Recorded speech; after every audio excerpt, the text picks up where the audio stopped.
Friends, ടിയാൻഡസ് creations എന്ന YouTube ചാനലിലേക്ക് ഏവർക്കും സ്വാഗതം. സബ്സ്ക്രൈബ് ചെയ്യാൻ മറക്കല്ലേ. കേറ്റഡ് ഫോർ സീയിങ്ങിന് വേണ്ടിയുള്ള ഒരു ക്ലാസ്സാണിത്.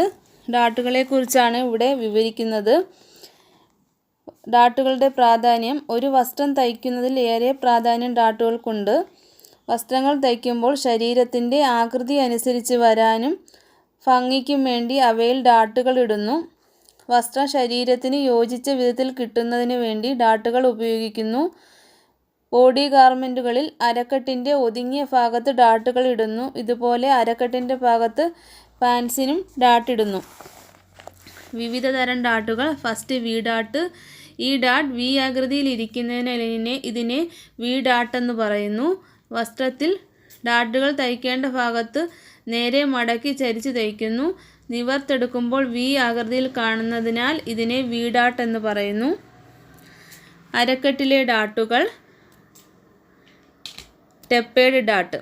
ശരീരത്തിൻ്റെ ഒതുങ്ങിയ ഭാഗമായ അരക്കെട്ടിൻ്റെ നേരെ തയ്ക്കുന്നതിനാൽ ഇതിനെ അരക്കെട്ടിലെ ഡാട്ടുകൾ അതല്ലെങ്കിൽ വേസ്റ്റ് ഡാട്ടുകൾ എന്ന് പറയുന്നു. ചോളി ബ്ലൗസിൽ തയ്ക്കുന്ന ഡാട്ടിനും അരക്കെട്ടിലെ ഡാട്ടുകൾ എന്ന് പറയുന്നു. സൈഡ് ഡാട്ട് അഥവാ ആം ഡാട്ട്. കോട്ടിലും ബുഷ് കോട്ടിലും മുണ്ട മുതൽ അരക്കെട്ട് വരെ ഒരു ഡാട്ട് തയ്ക്കുന്നു. ഇതിനെ സൈഡ് ഡാട്ട് അല്ലെങ്കിൽ സൈഡ് ഡാട്ട് എന്ന് പറയുന്നു. Fish dot. ഈ ഡാട്ട് ബ്രീച്ചസിൽ മാത്രം ഉപയോഗിക്കുന്നു. മുട്ടിൻ്റെ അടിഭാഗത്ത് ശരിയായ രീതിയിൽ അയവ് കിട്ടുന്നതിനാണ് ഇത് ഉപയോഗിക്കുന്നത്. മീനിൻ്റെ ആകൃതിയിൽ ഈ ഡാട്ടു കാണപ്പെടുന്നതിൽ ഇതിനെ ഫിഷ് ഡാട്ട് എന്നും പറയുന്നു. ഈ വീഡിയോ ഇഷ്ടമായാൽ ലൈക്ക്, ഷെയർ ആൻഡ് സബ്സ്ക്രൈബ്.